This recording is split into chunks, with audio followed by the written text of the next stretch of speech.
In the endless stretch of desert, where the sun blazed with merciless fury and the wind carried with it the dry whispers of forgotten souls, a father led his 2 young daughters into the heart of nowhere, his face carved with the weight of despair and his eyes hollow like a man consumed by inner demons. His hands shook as he tied their fragile wrists with coarse rope to a dead, twisted mesquite tree, the girls too weak to resist. Their voices cracked as they asked him, "Why, father?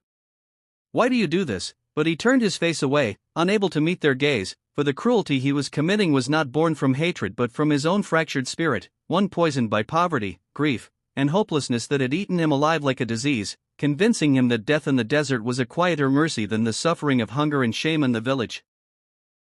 The little girls cried, their tears falling onto the scorched sand that seemed to drink their sorrow, and the father, torn in two, walked away without turning back, knowing if he did, his heart would break, leaving the children bound and trembling as the desert sun climbed higher and higher, threatening to consume them whole. But fate is a strange thing, always weaving threads of light into the darkest tapestry, and so it was that an Apache warrior, tall and strong yet carrying in his heart a gentleness that few could imagine behind his fierce exterior, appeared on horseback over the horizon, his keen eyes scanning the land until they fell upon the faint shapes of the children. At first, he thought his vision deceived him, for who would abandon little ones in such a cruel place? But as he drew closer he heard their faint whimpers, their cracked lips whispering for water, their small bodies slumped against the tree as if life itself was slipping away.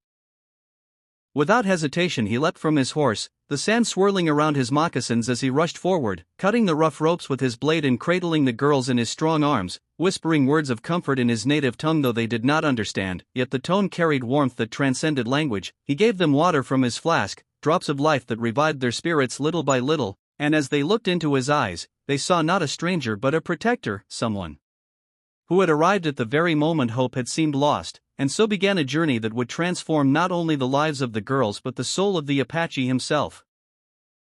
He lifted them onto his horse, placing one in front and one behind, steadying them as he guided the animal with careful hands, the desert stretching endlessly but his resolve burning brighter than the sun itself, for he could not abandon them the way their father had, his heart carrying the heavy knowledge that humanity's truest strength lies not in blood ties but in compassion for the vulnerable. As the hours passed and the heat grew unbearable, he sang soft chants, songs of his ancestors, to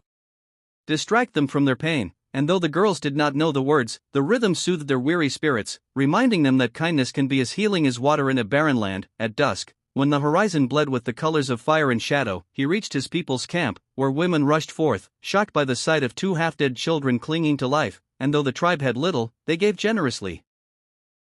sharing food, water, and gentle care, for they understood that to save even one life is to honor the Great Spirit. In the days that followed, the girls grew stronger, their laughter returning like rain after a drought, and the Apache watched them with quiet pride, remembering the way they had clung to him in fear when he first cut their bonds, and now how they ran freely, their small feet kicking up dust as they played with the other children, their smiles glowing like stars. Yet even as they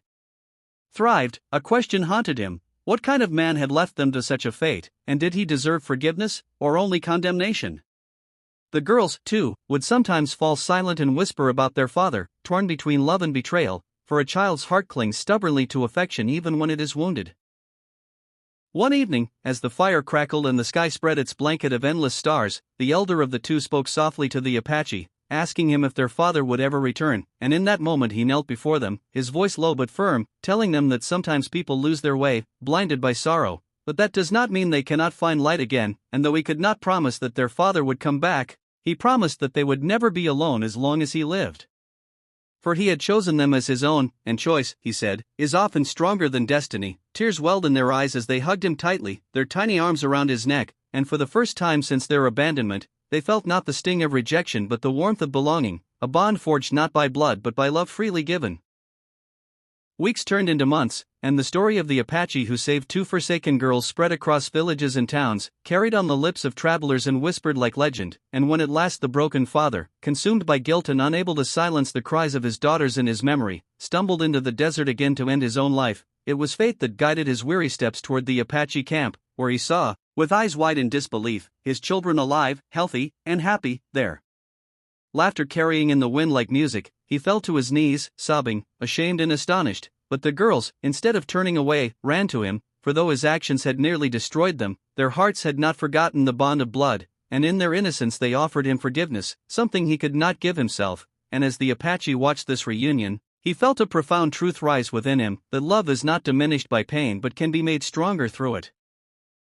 Yet he also knew that forgiveness must be tempered with responsibility, and so he stepped forward, his presence commanding and calm, telling the father that while the past could not be erased, the future could be chosen, and if he wished to be part of his daughter's lives again, he would have to walk the path of redemption, proving through action that he had changed. Humbled, the father bowed his head, promising to learn, to serve, to protect, and though trust would take time, the Apache and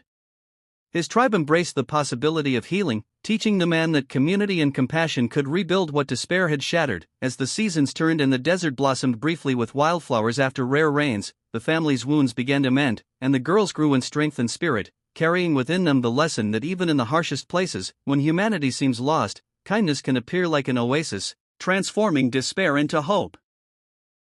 And so the story lived on, not just of two girls tied to die beneath a merciless sun, but of the Apache who became their savior, their father in spirit, and the living proof that no matter how deep the darkness, one act of compassion can light a fire bright enough to guide lost souls home again.